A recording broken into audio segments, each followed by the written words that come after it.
nggak lama dari luar ada suara, Bang. Tolong, tolong. Lah, apa nih? Dan saat itu saya ingat persis sebelum dia ada suara minta tolong ini, Bang. Itu ada suara petir, Bang. 3 kali. Oke. Dan kondisi di luar tuh masih hujan yang nggak deres tapi masih hujan gerimis gitu, Bang. Dan posisinya kabut tebel banget. Akhirnya teman saya cek, nggak lama langsung manggil lagi. Oh, sini dah. Oh, sini buruan cepat. Saya cek, ternyata di situ ada 3 orang, Bang, yang tersambar petir.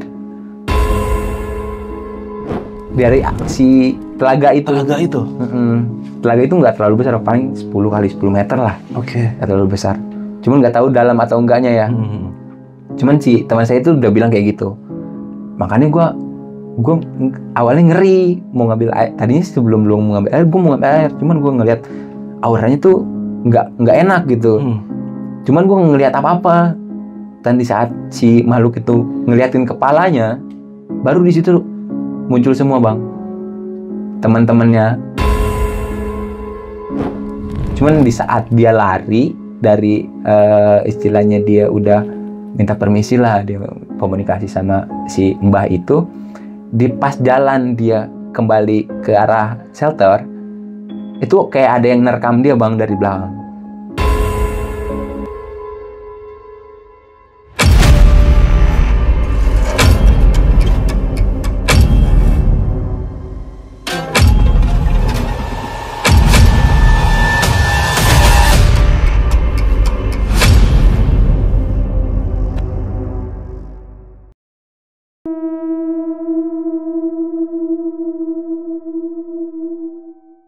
Assalamualaikum brother, ketemu lagi di channel Jelajah Malam.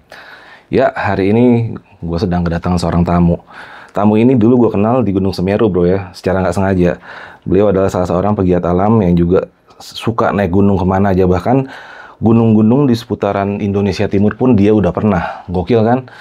Nah, akhirnya hari ini beliau datang ke studio gua. Nah, itulah indahnya persahabatan, banyak teman, banyak saudara brother, dan banyak cerita. Iya. Yeah. Lo pengen tahu kan siapa orangnya? Langsung aja gue perkenalkan dengan Bang Paul Lennon. Apa kabar, brother? Alhamdulillah, Bang. Sehat. Sehat. Widih. Kayak ini deh. Kayak drummer Nirvana, lo perhatiin deh. Drummer Nirvana. Dave Grohl. Tapi beda nasib. Lu kan gunung lu, pengalaman lu banyak nih. Alhamdulillah. Mumpung lu lagi main nih kan, lu gue interogasi dulu nih. Salah satu gunung yang jangan yang umum-umum. Gue pengen gunung-gunung yang kalau ibaratnya Jawa Barat kan Gede, Salak, Cerme tuh udah udah mainstream lah. Yang orang jarang tahu, cuma lu punya kisah di sana, ada nggak lu? Ada sih, Bang. Gunung mana tuh? Di sekitaran puncak, Bang. Namanya Gunung Kencana. Kencana yang lewat kebon teh. Ya, lewat Telaga Warna. Telaga Warna. Tanjakan Sambalado. Ya. Tanjakan Sambalado. Oh gitu. Itu kejadian tahun berapa, cuy? 2017, Bang. 2017. Iya, 2017. Oke. Lu pengen tahu kan kisah gimana? Karena gue juga belum tahu. Langsung aja kita interogasi dari yang bersangkutan langsung. Yeah. Tim Jelajah Malam kedatangan seorang pendaki gunung dengan aktivitas yang tinggi di dunia penggiat alam, yaitu Bang Paul, yang akan menceritakan bagaimana pengalamannya di Gunung Kencana saat sedang melakukan kegiatan orientering atau pendalaman materi pada ilmu kenal medan navigasi darat. Banyak kisah pelajaran dan perjuangan dalam kegiatan pendakian yang bisa diambil dalam perjalanan ini. Dari mulai bertemu dengan seorang pertapa dan harimau hitamnya, menolong pendaki yang terkena hipotermia, sampai pendaki gunung yang terkena sambaran petir. Seperti apa kisah selengkapnya? Mari kita simak bersama. Selamat menyaksikan. Oke, Bang, saat itu rencananya kita mau melakukan bukan pendakian sih, Bang, sebenarnya. Saat itu kita dalam rangka untuk latihan. Saat 2017 itu saya berdua sama teman saya itu rencana untuk latihan navigasi. Oh gitu. Ya, navigasi di daerah sekitaran Gunung Kencana. Nah, untuk prepare pendakian ke sana itu bukan latihan lah. Latihan di sana itu kita udah dari alat, perlengkapan semua udah safety, Bang. 2 tas tuh full semuanya, 2 carrier tuh udah isi full semuanya, udah isi perlengkapan secara pribadi, bukan secara kelompok, itu udah lengkap semua. Oke. Dan perjalanan ini dalam rangka kita melatih untuk kemampuan di alam bebas dan navigasi darat terutamanya. Saat itu juga kayak saya berdua sama teman saya ini, si Faisal, Saat itu kita memang target melingkupi di 2 gunung, Bang. Mana aja tuh? Di daerah Gunung Kencana itu ada 2 gunung, namanya Gunung Luhur sama Gunung Kencana. Oh, Gunung Luhur. Ya, nah saat itu bulannya saya lupa, tanggalnya juga saya lupa. Cuman persisnya di 2017 kita melakukan perjalanan ke sana. Nah, di saat perjalanan kita perlengkapan udah siap, perbekalan udah siap, dan antara kita berdua prepare pun udah safety, Bang. Safety untuk perlengkapan semuanya. Dan kita mulai perjalanan itu dari rumah saya, Bang, di Ciawi, di daerah Ciawi ya. Saya berdua sama teman saya ini berangkat pakai kendaraan umum, Bang, pakai angkot. Saat itu dulu pakai angkot tuh bisa sampai puncak juga. Terakhir itu angkot sampai di perbatasan Puncak Pas. Ya, jadi kita persis turun di parkiran Telaga Warna, pos security. Pos security, ya. Jalan kaki dari situ ya? Dari situ kita jalan kaki ke dalam, Bang. Lumayan, cuy. Lumayan. Cuman saat itu kebetulan sering hujan juga sih, di musim penghujan lah. Di musim penghujan, jadi nyampe sana hujan deras sekitar pagi lah. Kita memang berangkat dari rumah itu sekitar jam 7, sampai sana sekitar jam 9.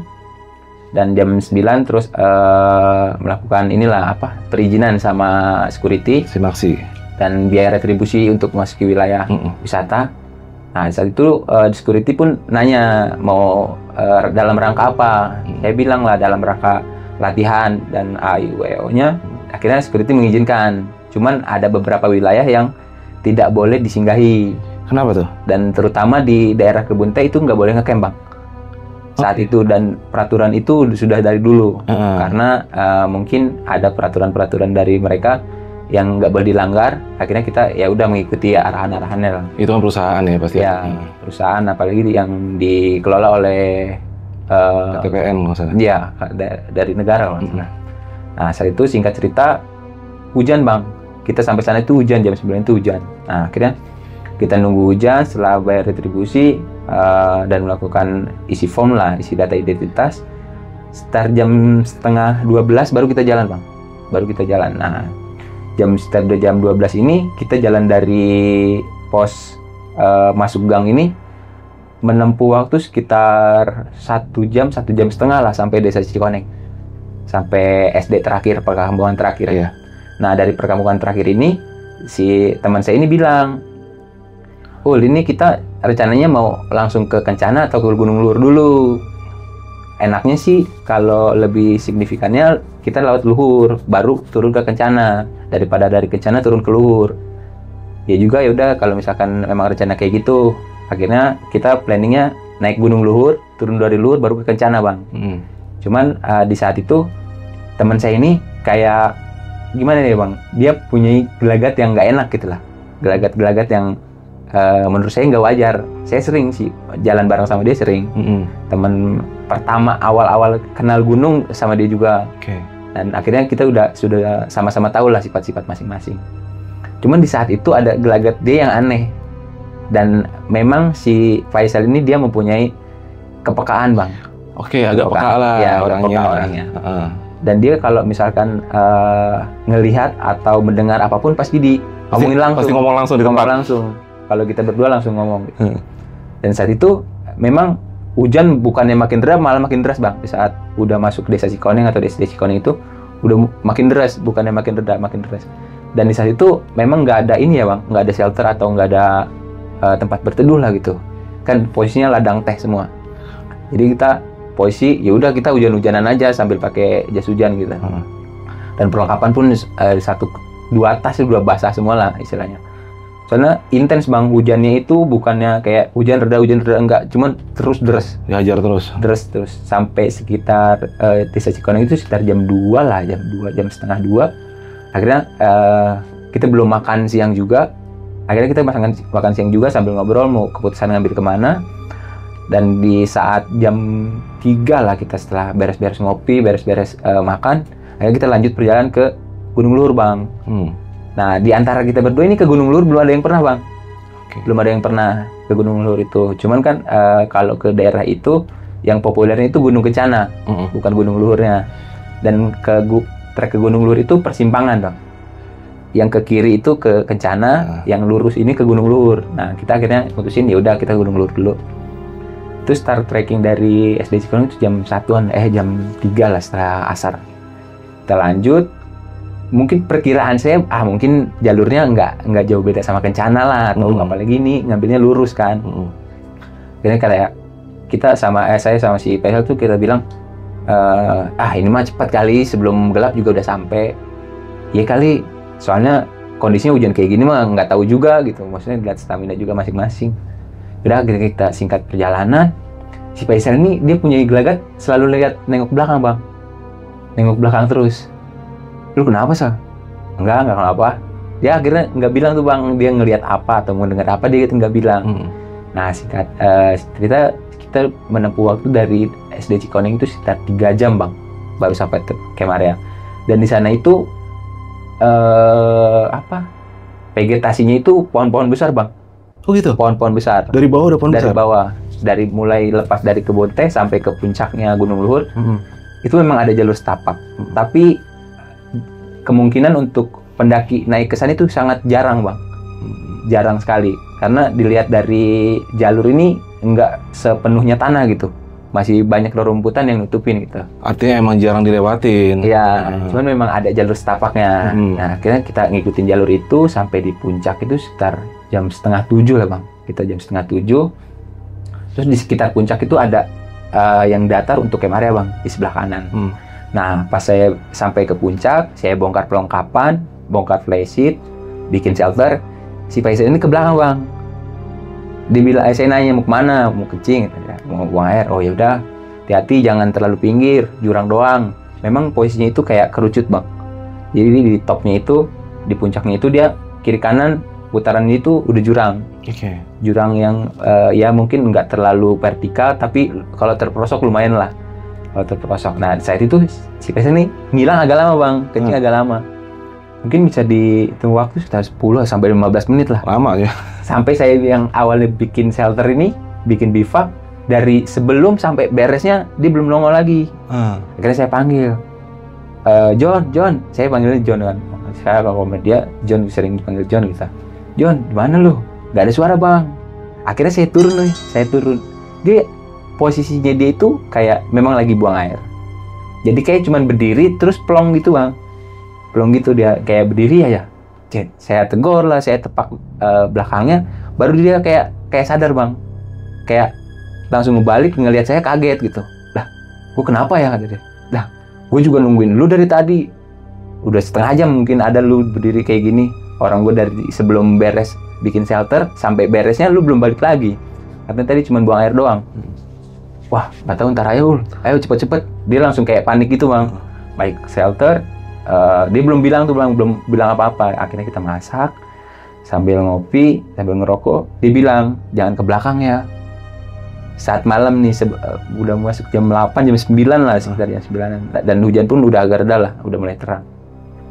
Jangan ke belakang ya. Emang kenapa? Iya kalau mau kencing jangan ke belakang. Pokoknya sekitar sini aja, jangan jauh-jauh.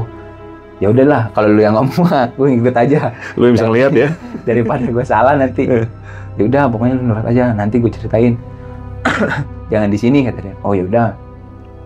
Nah, kita sambil ngopi, sambil dengerin lagu saat itu. Lagunya ini persis lagu-lagu ini bang, Green Squad. Nah, Green Squad yang nuansa alam lah, soal-soal nuansa. Nah saat itu sambil ngopi, sambil cerita. Akhirnya dia keceplosan bang. Tadi ada yang jahilin gua. Saya sontak kayak, lah jahilin gimana? Enggak, pokoknya tadi ada yang nyapa atau kayak gimana, gua nggak tahu niatnya dia apa. Gua ajak komunikasi pun dia nggak ngejawab kata dia. Terus, tapi aman kan nih? Saya kan istilahnya nggak tahu ya. Aman kan nih? Tapi aman kan? Aman kata dia. Yang penting lu jangan ke belakang. Dia punya intinya kayak gitu. Yang penting lu jangan ke belakang. Ya udah. Dan dia belum ngasih tahu bang sosoknya seperti apa, orang-orang masih makhluk di sana itu seperti apa. Cuman saya lihat dari vegetasi dari area sekitar itu memang dia lebih ke banyak untuk kemungkinan besarnya binatang-binatang buas bang. Oke. Ya, binatang-binatang buas kemungkinan ya di daerah itu dan di gunung itu masih ada. Karena indikasi-indikasi kayak seperti kotoran dan di jejak-jejaknya itu masih ada. Oh, udah fix dong kalau gitu. Ya, apalagi kayak cakaran-cakaran yang ke pohon itu masih ada beberapa pohon yang saya lihat gitu. Masih ada pantera. Nah, akhirnya tapi aman gak? Saya bilang gitu kan sama si Faisal, aman udah, yang penting kita tidur, besok pagi cepat-cepat kita turun untuk ke arah Kencana, Bang. Dan saat itu memang kita rencananya mau ngetes ilmu lah, bisa dibilang ngetes ilmu lah, ngetes kemampuan kita nih. Ilmu navigasi. Soalnya kita dari komunitas, dulu saya masuk komunitas, itu untuk ngelatih pun kita butuh arahan, Bang. Perlu basic pengetahuan yang kita harus praktek di lapangan itu seperti apa. Dan di komunitas itu memang diajarkan. Cuman secara teori, secara praktek masing-masing. Secara pengolahan dan mengolah skill itu masing-masing. Nah, akhirnya saya berdua sama dia kayak ya udah ayo kita buktiin kita juga bisa gitu sama teman saya ini berdua. Karena saya udah beberapa gunung juga saat itu sama dia. Dan notabene saat itu masih muda, masih umur belasan tahun. Akhirnya ya udah ayo kita gas, kemana kita gas lah. Nah, akhirnya sampai ada planning ke sana, sampai untuk buat belajar navigasi ke gunung ini yang istilahnya dalam topografi kita itu masih tahu lah kita cara jalurnya kemana-kemananya kita tahu lah. Dan karena daerah pun kita tahu daerah mana masih gitu, mengenal ya, masih mengenal daerah. Dan saat itu ya udah singkat cerita kita tidur start jam 10-an lah, jam 10 jam 11. Saya kayak tidur tapi tidur ayam, Bang. Jadi posisi shelter itu kan segitiga. Karena saya bawa shelter kapasitas playset yang 3x4 buat 2 orang dan bikin dapur di dalam juga masih bisa lah. Iya.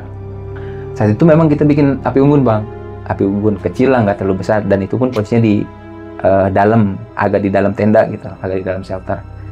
Dan posisi api unggun ini udah mulai gelap dan nggak ada penerangan lagi karena kita ngirit handphone, ngirit headlamp dan baterai-baterai yang notabene cepet habis gitu kalau misalkan dipakai di alam gitu. Jadi kita ngandelin api. Nah, api ini udah mulai agak gelap nih, Bang. Udah agak mulai kecil nih. Posisinya si Faisal tidur tuh di belakang saya nih, di belakang.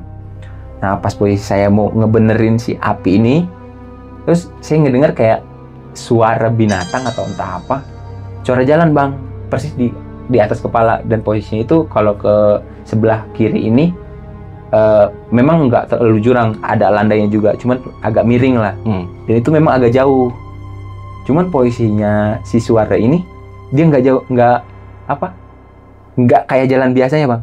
Kan kalau binatang serak kita ngedengar kaki 4 gitu jelas lah. Ini kayak sekali serak, cuman 1 langkah, Bang. Jadi kayak orang, bisa dibilang kayak orang. 1 langkah diam, 2 langkah, 1 langkah lagi. Orang atau sesuatu yang mau lompat-lompat. Saya berpikirnya, ini bukan binatang gitu. Bukan binatang. Mindset saya pun udah, ini bukan binatang nih. Fix ini bukan binatang. Saya nggak lama langsung kayak ngelihat si Faisal itu pun ternyata bangun, Bang. Tapi saya itu udah setengah badan udah bangun lah gitu. Kayak, apa lu denger gak? Enggak denger. Serius, denger gak? Iya. Ya udah, makanya gue bilang jangan ke belakang. Ya udah dah, ya kita tidur. Nah, akhirnya kita nggak ngecek, Bang, karena saat itu udah mulai gelap juga dan nggak ada penerangan. Kita ngirit penerangan lah. Akhirnya kita tidur. Tuh akhirnya malam itu nggak ada gangguan sama sekali. Cuman di saat itu posisinya setelah hujan dan kita pakai flashlight, emang cuacanya dingin banget lah saat itu. Dan baju pun atau perlengkapan kita pun sarung men. Kalau dulu kalau dia pakai sarung men, sarung double gitu, itu memang kayak lembab gitu, Bang. Udah demak lah ya. Udah demak lah, udah demak karena waktu hujannya memang intens juga sih. Kita bangun jam 4, start jam 4, jam 5 lah udah mulai kedengar suara-suara kuro, azan di masjid. Kita bangun, Bang. Terus si teman saya ini dia secara spontan langsung bikin api lagi, Bang, karena memang posisi itu dingin banget lah. Bikin api lagi. Terus dia kayak yang kaget, Bang, langsung ngebalik, langsung mundur ke arah saya nih. Terus saya tanya, kenapa, men? Udah diem dulu. Kenapa? Udah diem. Saya kira diem, dia baca-baca apa gitu, Bang, nggak tahu. Pokoknya dia baca-baca ayat apa dah. Dia baca-baca, Setelah baca-baca, saya tanya lagi, Bang, lu kenapa? Coba kalau lu lihat, lihat apaan? Gue nggak lihat apa-apa nih, gue cuma lihat api doang nih depan kita nih.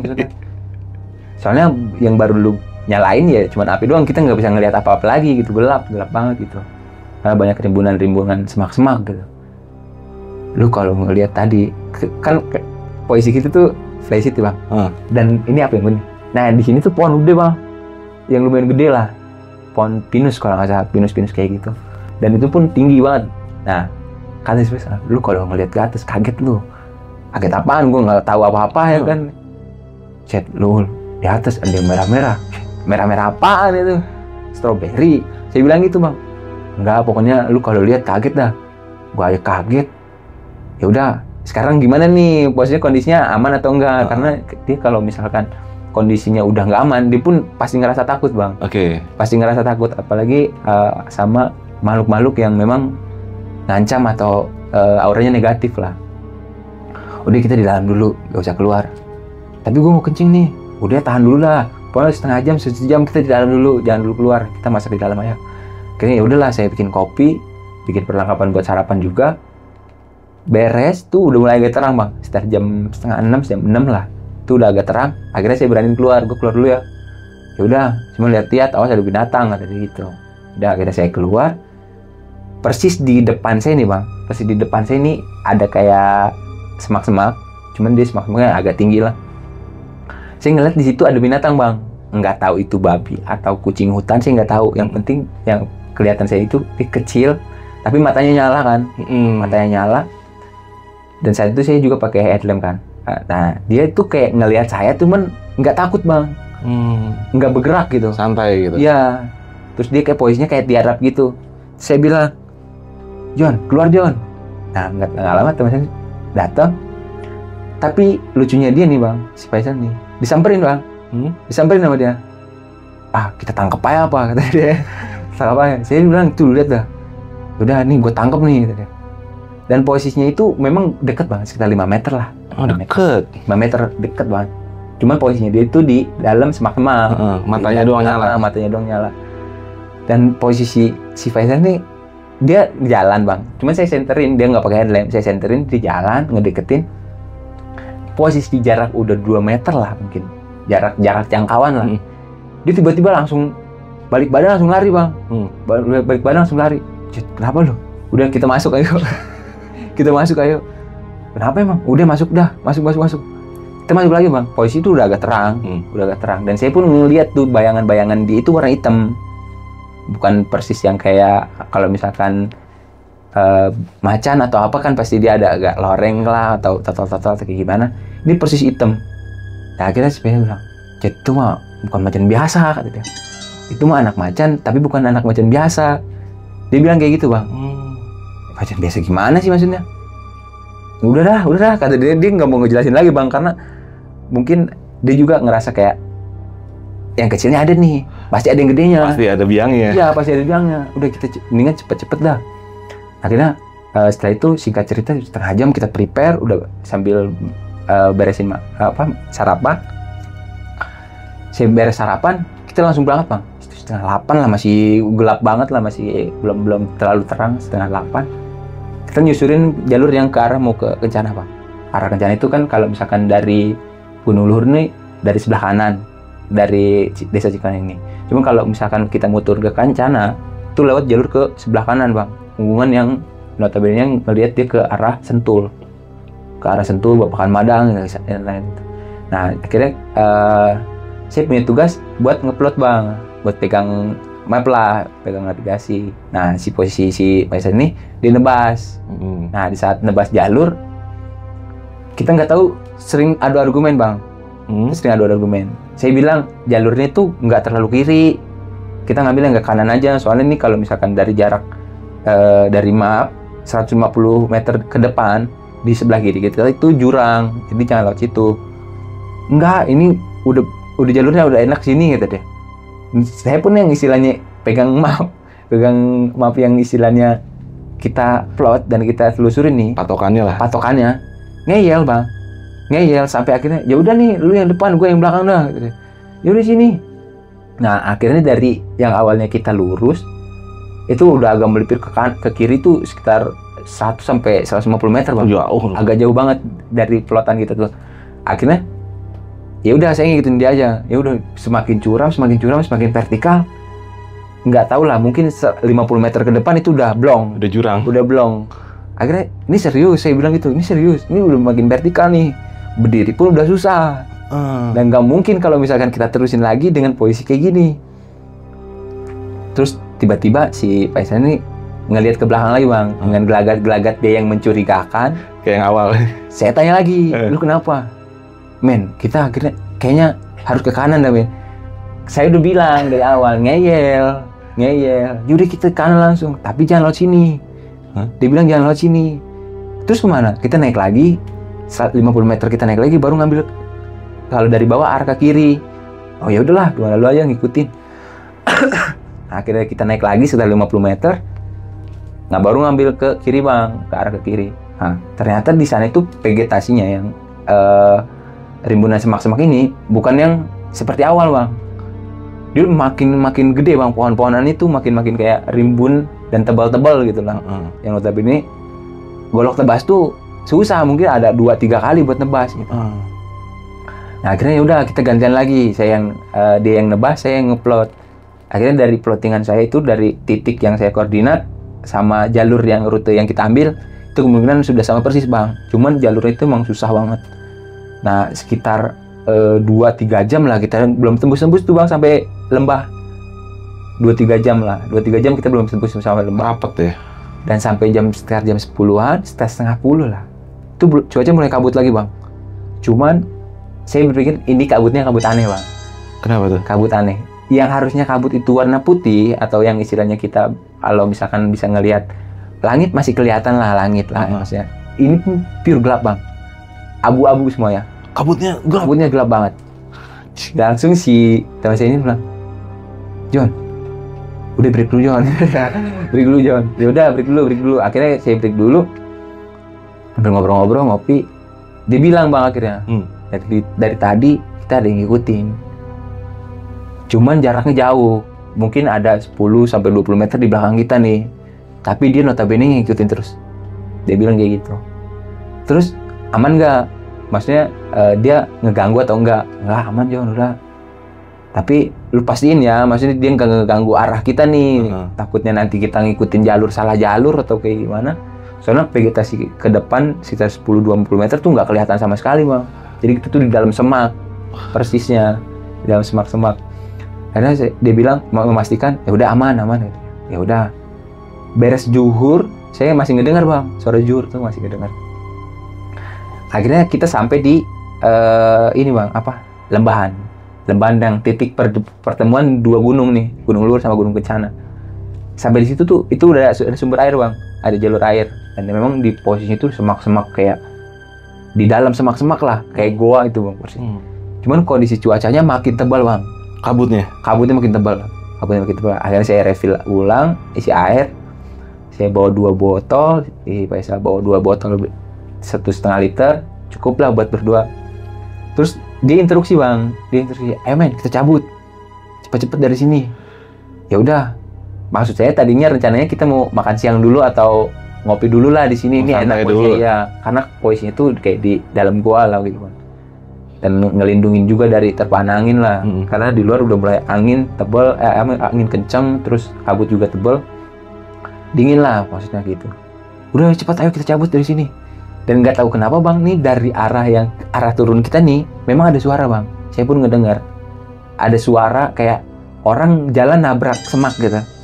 Orang jalan nabrak semak, tapi rame. Oh gitu. Tapi rame banget gitu. Mungkin bukan satu orang lah. Satu grup lah, bisa dibilang satu peleton tentara lah. Suara semaknya itu rimbun, rame gitu. Akhirnya karena dia udah instruksi kayak itu, akhirnya kita naik langsung bang ke arah Gunung Kencana. Dan sekitar setengah jam kita naik ke arah Gunung Kencana nih, kita baru sadar bang. Kita baru sadar itu kenapa? Saat itu azan lagi bang, azan lagi. Dan saya akhirnya ngebuka handphone kayak serius nih. Saya langsung bilang gitu sama dia, serius nih. Terus apaan? Nih lu lihat, jam 4 sore bang. Jam 4 sore kita baru keluar dari situ dan persis azan asar. Tapi kita ngerasanya baru ya paling 2 jam lah. 2 jam mungkin dari turun sampai ke lembah dan naik dari lembah itu mungkin 2 jam lah total estimasi. Soalnya kita lama istirahat tuh yang terakhir tadi sebelum zuhur. Dan kita pun masih ngedengar suara zuhur pas perjalanan turun ke lembah. Saya langsung sama dia kayak bengong bang dua-duanya. Juga ya jam 4. Ya udahlah kita cari tempat break lah. Maksudnya kita buat isi makan siang bang. Kita belum makan juga kan. Akhirnya kita buru-buru jalan mungkin agak cepat lah jalur. Dan posisi vegetasinya itu udah bukan semak lagi. Tapi sih rumput-rumput yang selutut lah. Jadi kita nggak perlu golok tebas lagi. Mungkin ada setengah jam kita perjalanan. Itu belum kelihatan bang arah dari puncak Kencana nih. Jalur yang utamanya itu belum kelihatan. Akhirnya kita makan siang di situ, bikin bongkar keril, semuanya perlengkapan, bikin mie, bikin segala macam buat makan siang. Dia baru bilang bang supaya tadi yang ngikutin kita bukan satu makhluk katanya, tapi rame. Dan di lembahan itu rumah mereka. Tempatnya di situ. Di lembah itu. Makanya gue tadi bilang sama lu biar cepet-cepet. Karena itu di sini tuh auranya nggak enak kata dia bilang gitu. Ya udahlah. Kalau misalnya gitu kayak tahu kita udah ngelewatin ini, yang penting kita udah sampai sini. Terus kita tinggal nembusin ke puncak Kencananya nih. Tapi gue masih ada yang janggal nih kata dia gitu. Tapi maksud gue janggalnya itu apa? Waktu. Masih kita dari situ terus naik ke sini berapa jam itu dari jam setengah 12 sampai ke jam 4. Dan kita baru ngehnya lagi, kita belum sholat zuhur bang. Kita belum sholat zuhur. Akhirnya saya sholat zuhur dulu, terus istilahnya di jamak lah, sholat zuhur sama asar sekalian lah, di jamak. Nah, setelah sholat ini, setelah makan, setelah sholat, ngopi lagi, kita jalan lagi tuh udah mulai gelap bang, 4:30 lah mungkin. Dan posisi itu udah mulai kabut lagi, cuman dengan gerimis bang posisinya. Kita masih bisa ngelihat langit. Sudah masuk Gunung Kencana nih? Udah mau masuk Gunung Kencana dan vegetasinya udah mulai landai lah di arah sebelum puncaknya Tanjakan Sambalado. Oh berarti lo nggak lewat Simaksing Sambalado nih? Enggak. Tembusnya udah di sini nih? Udah di atas, persis. Iya tahu. Di atas persis, nah di situ. Dan saat itu memang Tanjakan Sambalado baru cuman kayu-kayu aja bang, belum ada pegangannya tuh. Nggak belum kayak sekarang ya? Iya. Dulu belum ada kayak pegangannya atau kayak gimana? Jadi cuman kayu-kayu yang langsung nanjak ke tanjakannya. Nah, saya ngelihat itu, saya bilang, ini Tanjakan Sambalado nih, dikit lagi. Oh yaudah, kita nge-push bang. Nah akhirnya saya bilang, ayo kita jalan buru-buru sebelum gelap kita udah bikin shelter. Nah akhirnya kita jalan buru-buru sebelum persis maghrib lah, persis azan maghrib kita udah sampai bang di situ di puncak Kencana. Dan saya lihat di sana kondisi sana itu ada beberapa tenda. Cuman dia tuh kayak satu kelompok bang. Ada beberapa tenda, cuman satu kelompok gitu. Ada 2 atau 3 tenda lah di situ. Akhirnya saya tegur lah, dari mana bang? Terus mereka bilang dari Jakarta. Terus kenapa naik ke hari biasa? Saat itu emang hari biasa bang, belum hari weekend. Ini kita cuti atau satu kerjaan, jalan-jalan lah, maksudnya hiburan. Oh yaudah bang, saya mau sana dulu. Nah akhirnya kita mutusin buat ngecamp di arah ke puncak yang sebelah barat bang. Yang ujung yang ke arah ke sebelah kanan itu.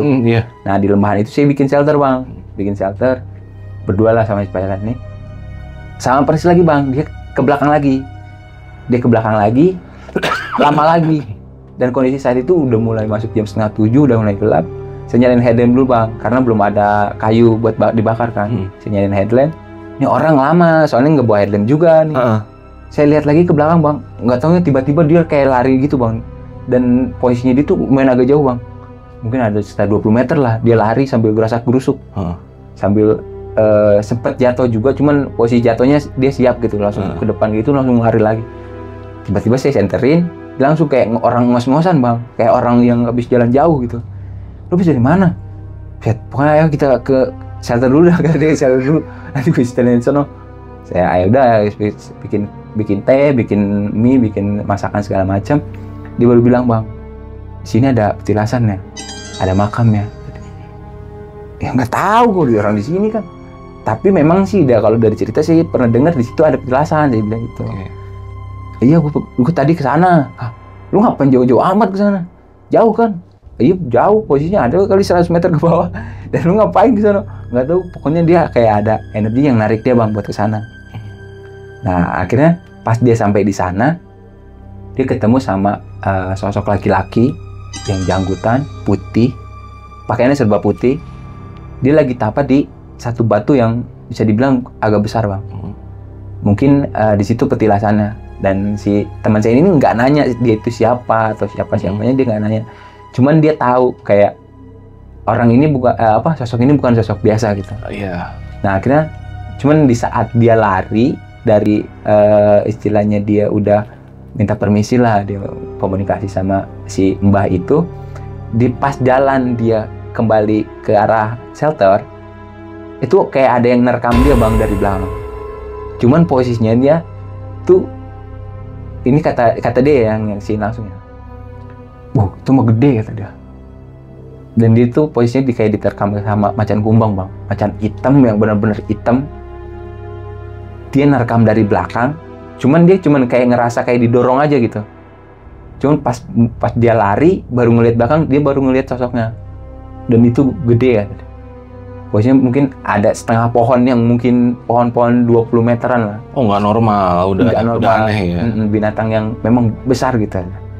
Dan pas saya senterin itu, dia pun masih dikejar Bang, kayak ngikutin lah gitu. Tapi si teman saya ini takut karena sendiri, apalagi kondisi gelap.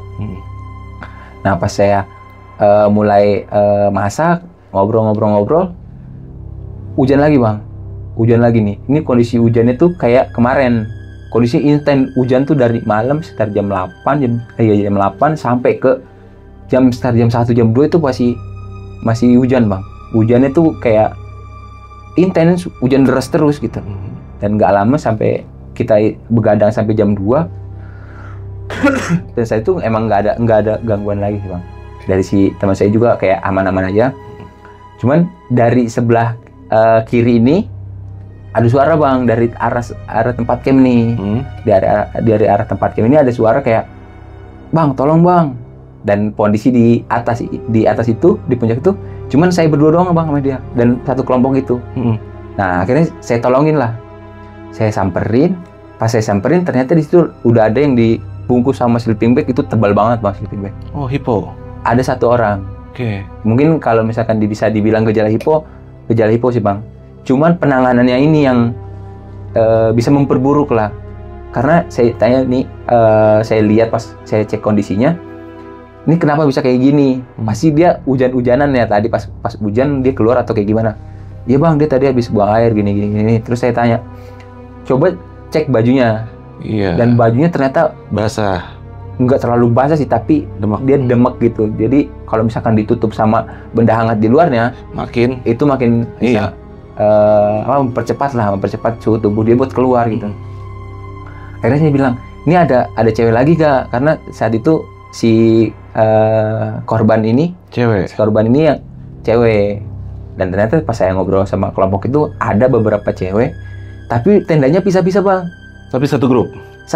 Mungkin yang 3 tenda itu dia ada kayak satu tenda satu cewek, cuman isinya 4 orang, 4 gitu.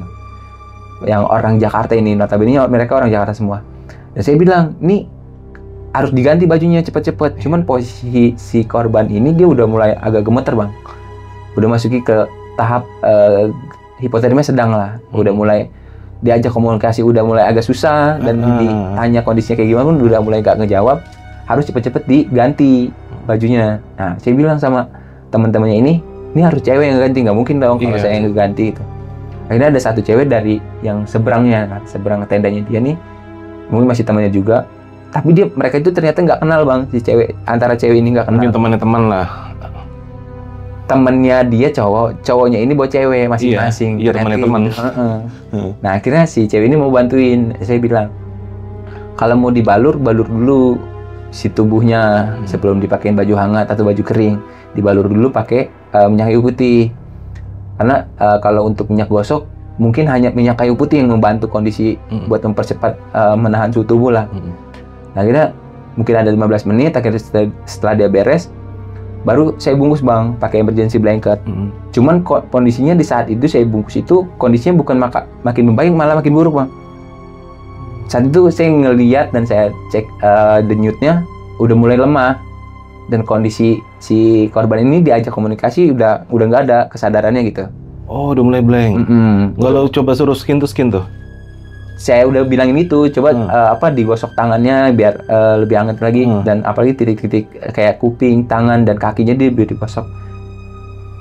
Tapi saya pegang kakinya ini bang yang ngeri. Kalau tangan, kuping, telinga terus tubuh di atas nih kayaknya masih normal. Tapi di kakinya ini bang, saya akhirnya ya udah buka lagi. Saat itu saya buka lagi, ngelihat kakinya itu udah kayak putih, pure putih, kayak udah nggak ada darahnya gitu bang. Akhirnya saya bilang, udah ini nggak bisa. Kalau misalkan kita tahan lagi di sini nih nggak bisa. Yang penting, mendingan kita bawa turun di shelter pos registrasi atau di warung gitu. Yang penting dibawa turun dulu aja. Karena salah satu pengobatan hipotermia adalah untuk menurunkan si korban ini dari ketinggian sekian. Iya, nah, betul. Walaupun dia tingginya nggak berapa ribu meter, tapi diturunkan dengan oksigen yang lebih banyak gitu. Akhirnya saya punya keputusan, udah kita bawa turun gitu. Nah ternyata dari kelompok ini mereka itu perdana semua bang, baru pertama kali naik gunung. Mantes. Ada satu orang yang dia pernah naik gunung gede, tapi itu udah 2 atau 3 tahun yang lalu kata dia gitu. Dan itu pun ke gunung gede baru pertama kali. Cuma pernah ya berarti? Iya, dan ini kedua kalinya. Iya.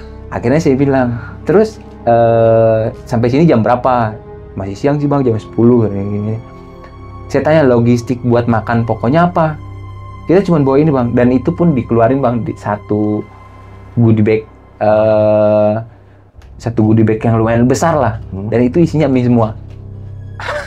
Itu isinya mie semua. Mungkin ada cemilan-cemilan yang buat snack ya. Dan saya tanya bawa nasi enggak bang, nggak ada yang bawa beras, ya. Kita nggak bisa masak. Dan saya nanya bawa kompor nggak? Kompor ada. Gas ada, nesting ada, cuman kita nggak bisa ada yang masang gasnya. Astaga, masang ini nggak bisa? Dan saya nanya, ini udah ada yang makan mie? Belum. Saya bilang, nah ini gejala awal. Lapar termia jadi hipotermia. Kalau misalkan suhu tubuh, kondisi badannya kuat, ya bisa bertahan sampai besok. Tapi kalau yang buat yang nggak kuat sampai bertahan lapar, ya ini salah satunya. Apalagi ditambah kehujanan. Akhirnya ya udah saya bawa turun, dan saat itu ada beberapa tenda itu belum dibongkar semua bang. Jadi saya otomatis harus ngutamain yang dievakuasi dulu ini, si cewek ini. Pas turun itu kondisinya saya cuma gotong berdua sama teman saya nih bang. Jadi si anak-anaknya, teman-temannya dia itu cuma nyenterin aja pakai headlamp. Saya bikin tandu emergency sama berdua sama teman saya, terus di tak-takingin sama matras, terus saya ikut pakai webbing. Saya juga berdua bawa webbing yang 50 meter. Okay. Nah akhirnya aman tuh bang, sampai ke pos regis, sampai ke musola. Di musola saya masukin ke musola langsung. Terus saya bilang, kasih air hangat atau enggak teh yang kayak gitu. Yang penting buat hangatin badannya. Dan kondisi di saat itu udah saya bungkus lagi bang. Saya bungkus lagi pakai emergency blanket, double, terus dimasukin sleeping bag. Dan kondisinya itu tubuhnya udah mungkin bisa dibilang 10 menit setelah itu agak membaik bang. Yang penting saya pegang suhu tubuh yang titik-titik yang dinginnya ini udah agak mulai berkurang. Kayak kakinya udah mulai bisa gerak, terus kayak kesadarannya dari cak ngobrol udah agak respon, cuman nggak terlalu bisa respon karena belum terlalu sadar ya. Tapi ada respon lah, yang penting ada respon. Dan saya bilang jangan disuruh tidur, ajak ngobrol terus. Karena kalau misalkan hipotermia udah nggak bisa diajak ngobrol, itu udah gawat, udah blank lah istilahnya. Malah saat itu akhirnya saya masakin juga lah saat itu. Kayak masakin air, masakin teh, terus pakai jahe juga. Akhirnya saya bikin teh botol panas yang 1,5 liter buat ditempel ke badannya biar suhu tubuhnya cepat normal lagi. Terus saya bilang sama temennya, mau cabut apa gimana nih? Ini bentar lagi. Nggak kerasa waktu, udah mau jam 5 nih, udah jam 4 lah saat itu, setengah 5-an. Udah bentar dulu aja, udah agak terang kita naik. Udah saya sambil ngopi sambil ngerokok di luar kondisinya anak-anaknya itu di dalam semua. Dan gak lama dari atas ada yang turun bang, teman-temannya ini turun ternyata. Saya bilang tenda udah dibongkar semua, udah bang. Terus perlengkapan gak ada yang ketinggalan, gak ada, udah semuanya dibawa. Nah akhirnya saya bilang lagi sama ada yang ceweknya nih, Kak tolong tangannya digosok aja, yang penting biar lebih hangat lah, biar lebih cepat. Nah ternyata pas saya nengok ke dalam lagi, dia udah sadar bang, udah bisa ngobrol dan suhu tubuhnya udah normal lagi. Bahkan si teman-temannya juga udah ngeledek, ah lu kenapa sih ini, udah kayak orang aja lu bikin panik kata dia gitu. Terus tiba-tiba pas si temennya ini ternyata ada satu orang yang ditinggal di atas bang. Ada satu orang, maksudnya bukan ditinggal sih, jalannya agak lama lah. Dan pas saya baru oh iya ada satu tenda yang perlengkapannya belum diberesin gitu, otomatis yang terakhir ini yang bawa dan dia cowok bang, memang badannya agak gede lah, agak tinggi, besar lah gitu. Dia bawa 4 keril bang. Gila. Di depan 1, di belakang 1, di kiri kanan 2 bang, gini. Tapi dia salutnya dia nggak pakai headlamp bang. Seriusan? Iya. Dia sambil jalan dan terakhir pas setelah Sambalado mungkin ya 20 meter lagi lah. Saya cuma nyenterin aja, dia jatuh bang. Akhirnya ininya kayak mungkin bisa dibilang dislokasi. Si bahunya ini kayak ngegeser atau naik nggak tahu lah ya. Gitu. Karena pas saya bantuin dia ditarik ininya sakit bang. Akhirnya oh yaudah bang, mendingan tidur di dalam aja lah, nanti besok baru diurut atau kayak gimana, yang penting nggak apa-apa lah, yang penting.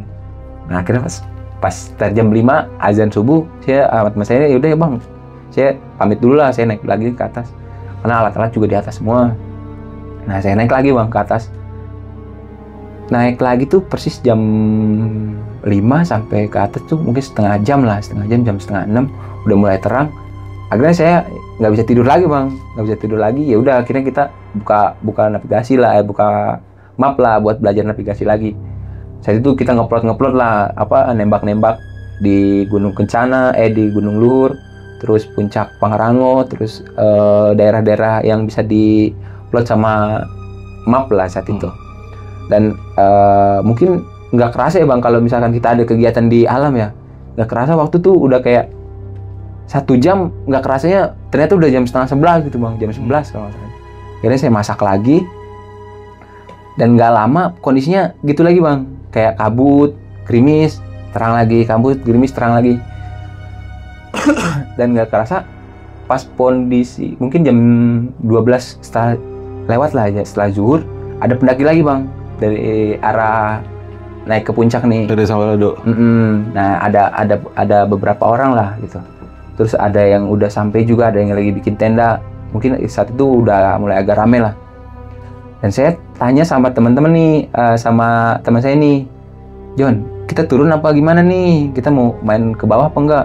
Kita di sini dulu aja, kata dia. Kondisinya juga hujan masih gerimis kayak gini. Ya udah, akhirnya kita sambil bikin kopi lagi, bikin makanan lagi. Cuman saat itu minusnya handphone kita udah pada mati bang, jadi nggak ada komunikasi lagi lah di handphone gitu. Jadi akhirnya kita fokus tuh cuman map lagi gitu kan, belajar buat navigasi gitu. Dan nggak lama ada rame-rame tuh bang di sebelah arah puncak tuh yang baru datang mungkin ya. Dan saya tanya, itu dari mana ya? Samperin yuk. Gitu. Maksudnya, soalnya mereka tuh kelihatannya pendaki TikTok bang. Pendaki TikTok. Soalnya dia nggak ada ngebawa tas gede gitu atau ngebawa perlengkapan tenda gitu, kayak nggak ada. Akhirnya teman saya tanya tuh, dari mana bang? Gini ngobrol-ngobrol. Dari Bekasi, dari Bekasi cuma. Nah akhirnya pas balik lagi nggak terlalu panjang lah, cuma tegur sapa doang. Terus ada yang negor lagi bang, satu tenda lagi nih yang dari Depok. Dari Depok apa dari mana? Kalau nggak salah dari Depok. Nah dari Depok. Nah akhirnya teman saya ditawarin ngopi, bang mari ngopi. Nah akhirnya saya ngopi. Nggak lama jam 1 ke jam 2 hujan bang, deras. Hujan deras banget. Saya inget perlengkapan belum dibenahin nih. Akhirnya saya berdua sama dia, sama teman saya ini benar-benar dulu ambil hujan-hujanan. Setelah beres perlengkapan dimasuk packing semua, saya balik lagi ke tenda yang anak Depok ini. Anak Depok ini cuma berdua bang. Dia cowok dua-duanya bawa tenda tuh agak besar juga, kapasitas 4 ya, cukupan besar 4. Di dalam sambil ngobrol, sambil ngopi, ngobrol cerita-cerita. Nggak lama dari luar ada suara bang, tolong. Lah apa nih? Dan saat itu saya ingat persis sebelum dia ada suara minta tolong ini bang, itu ada suara petir bang, 3 kali. Dan kondisi di luar tuh masih hujan yang nggak deres tapi masih hujan gerimis gitu bang. Dan posisinya kabut tebel banget. Nah akhirnya signifikan karena itu saya berpikirnya pasti ada apa-apa. Mungkin dari arah si pendaki yang tektok ini. Karena ada beberapa tenda, cuman ada 2-3 tenda lah di situ saat itu. Cuman dia udah di dalam tenda semua, cuman yang di luar ini yang rame ini. Dia bikin, saat itu saya lihat dia bikin flysheet segitiga gitu di pohon. Terus dia tuh rame-rame lah kondisi hujan di situ, karena neduh juga. Akhirnya teman saya cek, nggak lama langsung manggil lagi. Oh sini dah, oh sini buruan cepat. Saya cek, ternyata di situ ada 3 orang bang yang tersambar petir.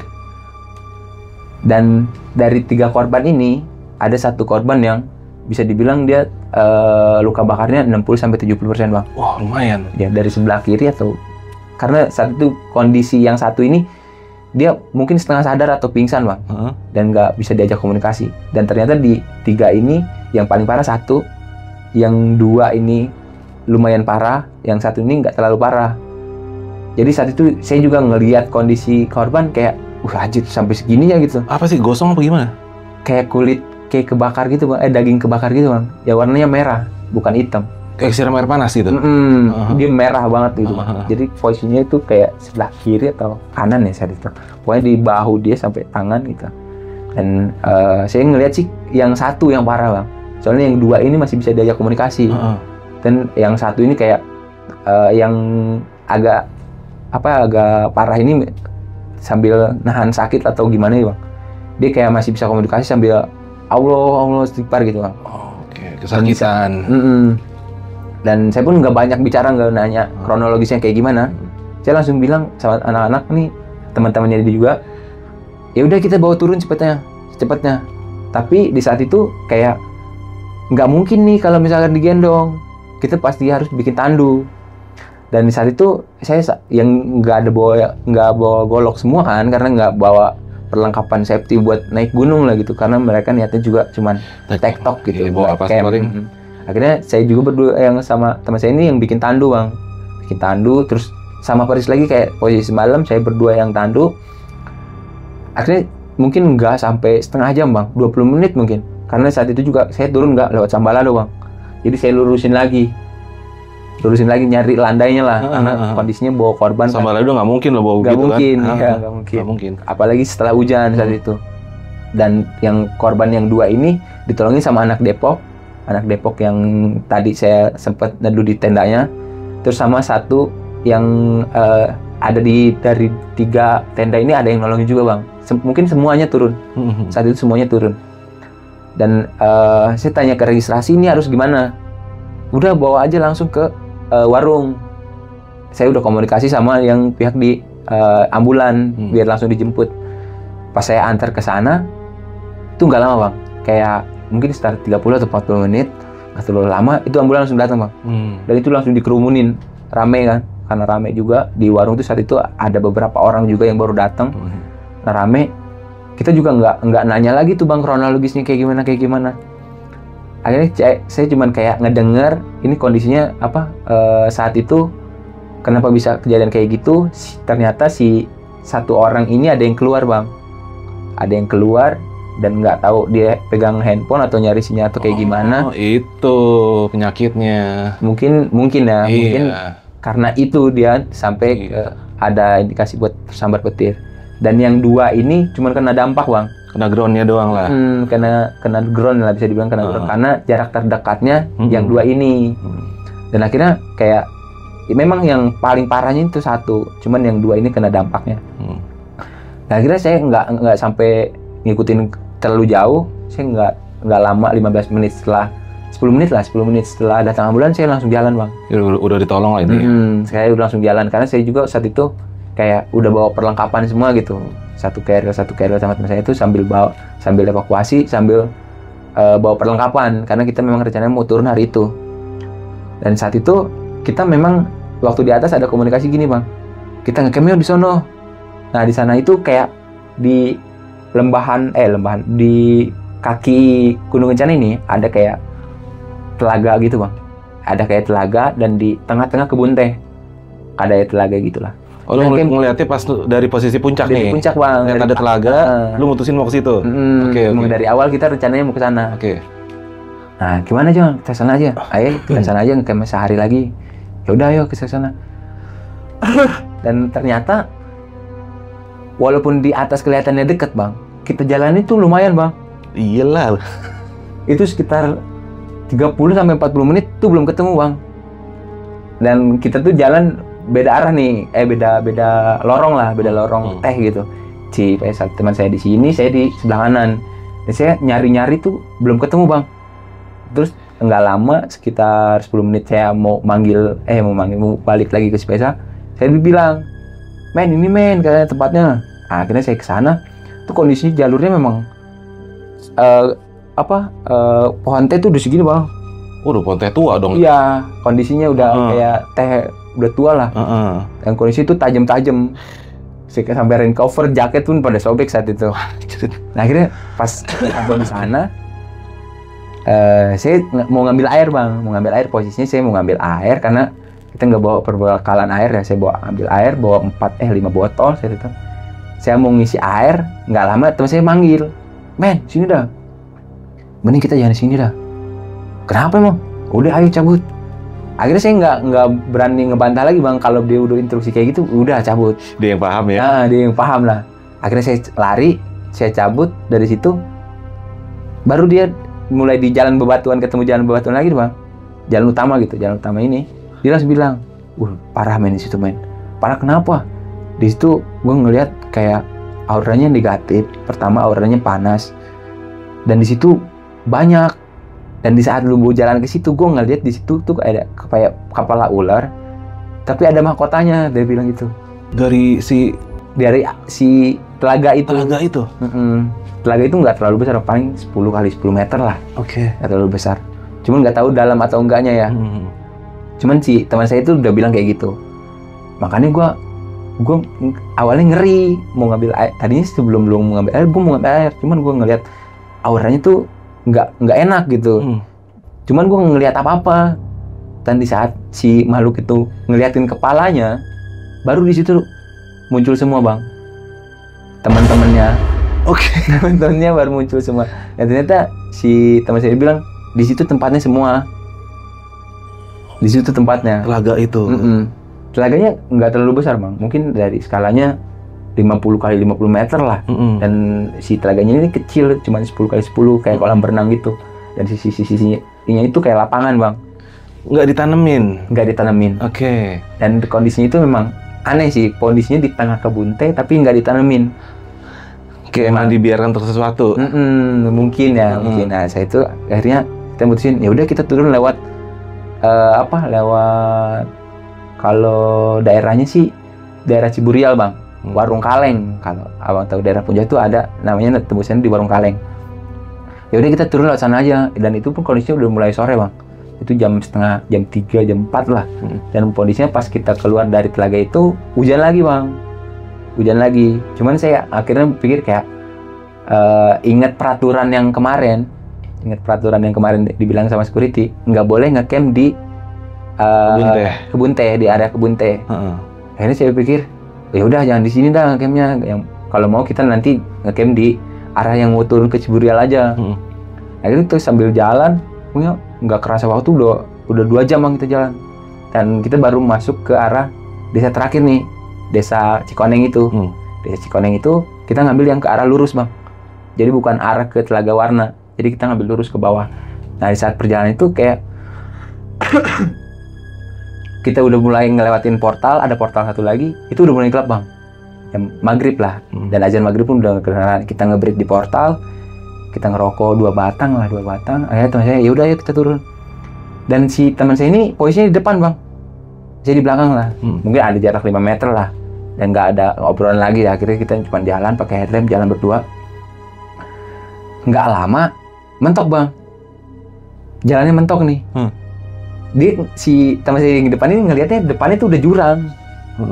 Dan saya di belakang tuh kayak, iya ya tadi jalan batu. Kenapa kita udah di dalam kebun teh? Kita berdua ngeliat-liatan bang. Langsung dia bilang, kayaknya kita tadi salah belok dah. Salah belok di mana? Orang kita dari tadi jalan lurus terus. Cuma satu jalan doang kalau ke sini, nggak ada jalan belok-belok.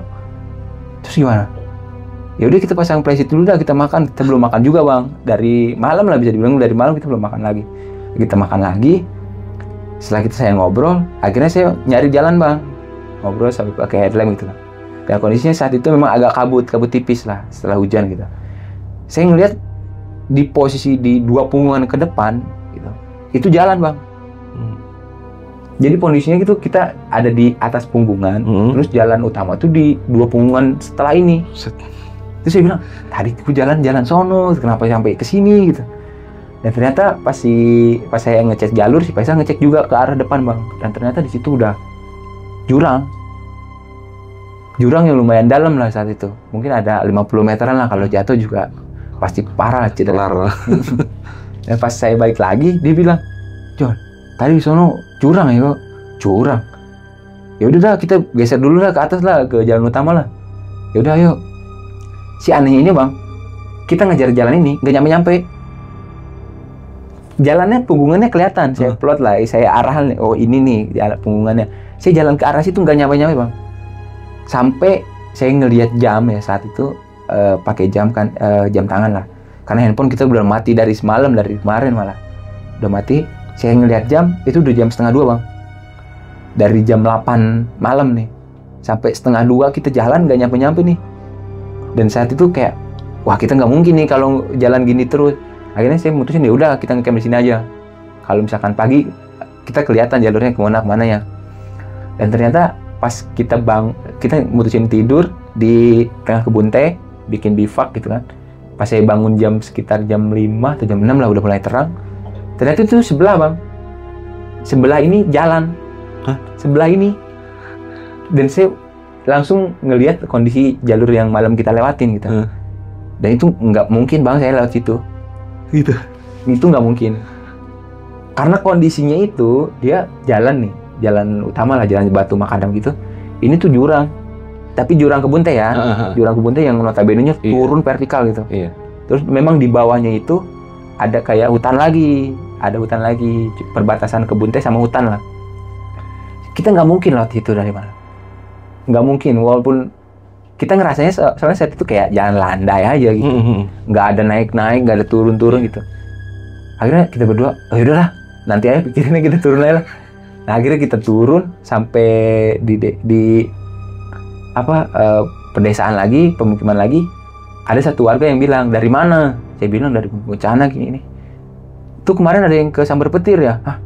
Iya, ada yang ke Sambar, 3 orang. Itu kemarin nggak tahu sih, infonya meninggal. Katanya, gitu. Infonya begitu, infonya meninggal. Berapa orang udah? 1 orang. Saya langsung bilang, innalillahi, masih meninggal gitu. Padahal kayak kalau saya lihat sih normal gitu lah, maksudnya masih bisa selamat gitu. Cuman memang luka bakarnya 60-70%, lumayan parah lah. Akhirnya si Amang ini bilang, yang orang di desa ini bilang, meninggal katanya infonya. Akhirnya saya bilang innalillahi. Nah akhirnya saya ya udah, dia nanya lagi mau kemana. Saya bilang mau ke jalan raya gitu, jalan raya mau naik angkot, mau pulang ke bawah gitu, ke Ciawi. Oh ya udah, ayo naik aja. Akhirnya saya dianterin bang, dari perbatasan hutan lah, dari permukiman terakhir sampai ke jalan raya. Dianterin pakai apa? Pakai motor. Oke. Soalnya saya kalau misalkan jalan lagi ada 1 jam kalau jalan lagi sampai ke jalan raya. Saya jam 8 kan pas terakhir. Mungkin udah siang lah baru sampai kalau jalan gitu. Akhirnya dianterin. Saya bilang makasih, ya udah hati-hati kalau naik gunung, jangan kondisi pas hujan. Dia bilang kayak gitu. Akhirnya saya turun naik angkot. Pas datang ke rumah, ke sekret tempat anak-anak, dia langsung nanyain. Ternyata di anak-anak tuh nelpon, banyak yang nelpon, banyak yang nge-WA lah saat itu. Saya bilang, wah gua nggak kenapa-napa gitu. Ternyata ada indikasi, mereka bilang yang tersambar petir itu kita bang. Dikiranya, karena emang anak-anak tuh kayak komunitas kan bang, kayak jadi mereka tuh tahu. Lu lagi ke sono. Ya kita lagi di sana dan kondisi di gunung itu dan ada korban gitu. Makanya mereka cari info. Saya tanya lagi, katanya korbannya meninggal. Oh enggak meninggal. Dia cuma luka bakar aja. Ternyata info itu ada beberapa orang yang mungkin salah menginfokan ya Bang saat itu.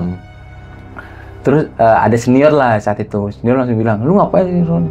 Ini gua belajar ini gini." Akhirnya kita ngobrol-ngobrol sambil cerita pendakian saat itu. Mereka langsung, "Keren lu." Karena saat itu memang kondisinya kita berdua memang nggak tahu basic, Bang. Kita cuma tahu teori. Kita praktekin di saat itu. Yang kondisinya memang ketemunya urgent gitu, emergency lah. Jadi anak-anak jadi kayak lu dapat pengalaman yang mungkin seumur hidup lu bakal terkesan gitu. Karena mengutamakan kemanusiaan daripada ego gitu. Bener. Dan saya itu pun kayak ya juga sih kayak baru gitu menangani hal serupa dan nggak satu kali, dua kali evakuasi. Bahkan lu rela turun buat balikin dua kasus berbeda loh. Dan ternyata saya dapat info. Ternyata di saat malam itu, di saat malam terakhir kita di Puncak Kencana, itu ada, mungkin kalau bisa dihitung ada 3 kejadian, Bang. Pertama, hipo. Kedua, ada longsor, Bang, ternyata. Ada longsor? Longsor yang begitu gede, besar lah, bisa dibilang besar lah, longsornya longsor besar. Itu persis di belakang ini, belakang shelter, belakang registrasi. Pos registrasi di belakang tuh kan dulu ada toilet di situ. Nah, kondisi di situ tuh longsor gede banget. Dan besoknya ada yang tersambar dan 3 kejadian lah dalam satu waktu gitu. Dan waktu berdekatan. Dan di situ jadi kayak pengalaman berkesan juga sih kalau misalkan pendakian ya, Bang. Mungkin itu aja sih, Bang. Cerita yang bisa saya bagi dan saya ceritakan ya.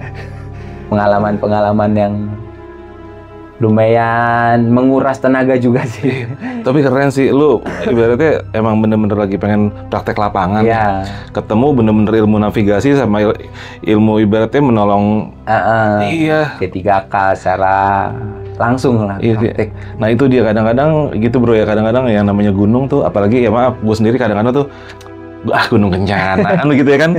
Gunung Kencana semana sih gitu. Tapi ya lu jangan salah, yang namanya setiap gunung nggak bisa kita remehin. Ya bener-bener itu sih gokil sih. Gokil lu.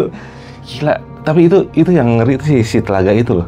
Si telaga itu. Itu itu juga belum kesana lagi tuh, Bang. Semenjak 2 hari terakhir kesana tuh 2018. Oh gitu. Belum kesana lagi. Gue sih pengen sih tuh, oh iya kalau ada waktu ya. Kalau kesana coba. Ya iseng aja kita mau nge-camp di situ, iseng bakar menyan ya kan. Bubar. Oke bro, ini dari Bang Paul ini itu ya kayak gue bilang tadi, yang namanya setiap gunung itu jangan pernah kita remehin. Jangan lihat gunung itu dari tingginya. Karena setiap gunung itu punya trikinya masing-masing ya kan. Nggak bisa kita remehin, dan di sini yang paling bisa kita jadikan bahan pelajaran adalah dimanapun kita, sisi kemanusiaan harus kita utamakan dibanding ego kita untuk melakukan sesuatu. Di saat kita di tengah jalan menemukan sesama pendaki yang memberikan pertolongan, itu yang paling pertama bro, dibanding tujuan lo ke puncak. Karena lu coba berpikir posisi kita kalau menjadi si korban ini ya kan. Itulah Bang Paul, lu laki. Iya. Oke, Bang Paul, sebelum kita tutup nih, ada pesan apa sih yang pengen lu sampaikan nih buat yang pada nonton? Dan terutama di cerita ini ya, Bang. Tentang cerita ini, terutama saya ngelihat di saat kejadian saat itu banyak pendaki-pendaki yang mengurangi safety mereka. Jangankan untuk kelompok, untuk diri mereka pribadi pun mereka sangat minim lah untuk perbekalan diri mereka pribadi. Terutama kayak misalkan penanganan gejala hipotermia seperti itu, Bang. Yang itu yang minimal kita, walaupun kita nggak tahu cara penanganannya, yang minimal kita mengetahui basicnya betul. Basic tentang P3K terutama, dan perlengkapan yang safety. Terutama itu sih, Bang. Untuk iya sih, dan itu juga yang paling parah itu masalah logistiknya mereka loh. Iya, logistik mereka pun. Ya kan, yang namanya Indomie kalau kita mendaki itu hanya untuk emergency ya. Kalau udah habis, jadi utamanya jangan pernah lu bawa Indomie cuy. Wah, lu kacau. Itulah kadang-kadang Bang Paul, ya namanya gunung pendek, orang yuk kita belajar gunung itu udah namanya ya deket nyampainya ya, namanya hipo nggak ada tanggal di kalender bro. Nah hipo aja loh. Oke deh kalau gitu Bang Paul, sebelumnya gue thank you banget ya. Ceritanya keren banget brother. Buat lu semua yang pengen cerita kayak Bang Paul, hubungin nomor WhatsApp sini, lu voice note. Kalau emang oke, lu bisa datang. Kalau lu nggak bisa datang, gue datengin tempat lu. Cie. Oke, brother. Kita pamit dulu. Gue Alfred Jajah Malam dan Bang Paul undur diri dulu. Sampai ketemu di episode selanjutnya. Assalamualaikum warahmatullahi wabarakatuh. Ya, mantap Bang Paul.